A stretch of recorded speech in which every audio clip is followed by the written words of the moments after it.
Coming to Columbia was a great experience in just opening my eyes to different people in different parts of the world.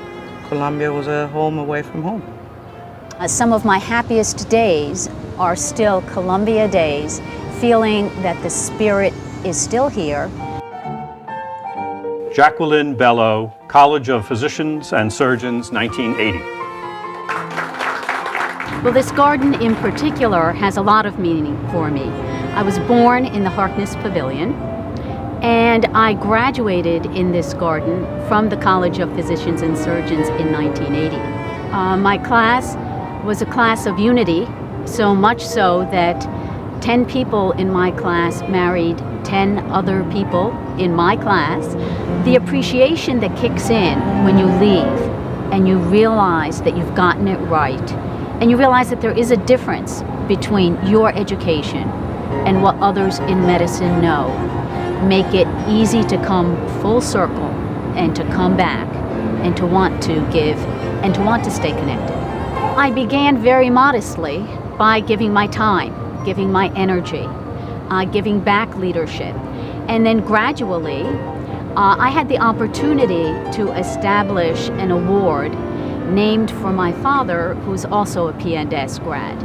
So that on the occasion of his 50th anniversary, we instituted an award to be given at graduation.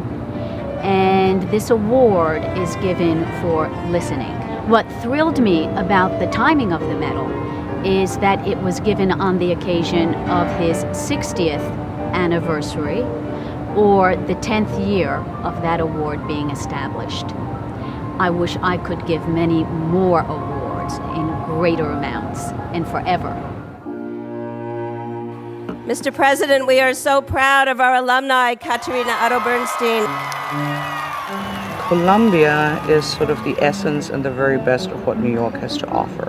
It's a very international school, which for me as a European was very important. It really became a home for me.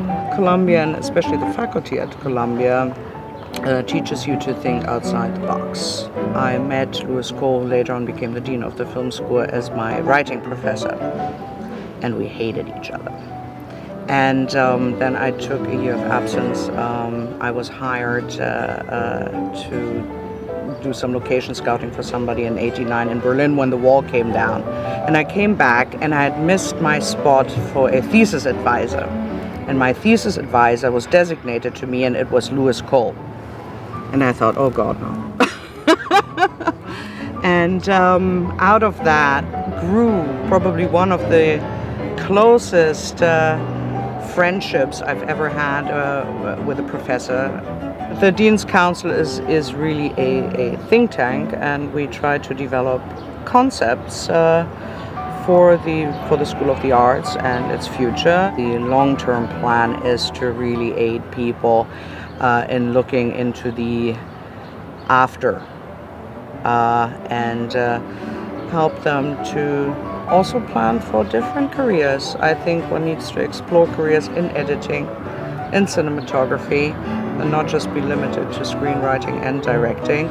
Free thinking and the courage to go forward and take a risk, I think, needs to be supported. George Stern, Columbia College, 1958. Engineering, 1959. Congratulations. Columbia has always had deep meaning to me. I wear my Columbia ring, and I've worn it for 50 years. I've worn it actually longer than my wedding band. I got engaged when I was a junior here at the engineering school and got married about 6 months after graduation from the engineering school. This was the building that was the School of Engineering in the 1950s. They subsequently, of course, built MUD, and then beyond that they built Shapiro, and now they're building a new research center. I mean, you come back after 50 years and you're 3 buildings behind. But you never forget, this is where it started. This is where you went from being a high school student to being part of a university in the world. It started out in the very first year by volunteering to interview at high schools.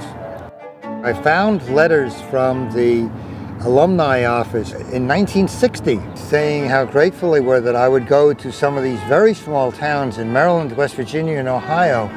We established a committee structure to look at specific problems that the school was facing. And we established that the Engineering Council was not just to hear what was going on at the school, but was really to be a counselor to the dean. That's what I'm proud of.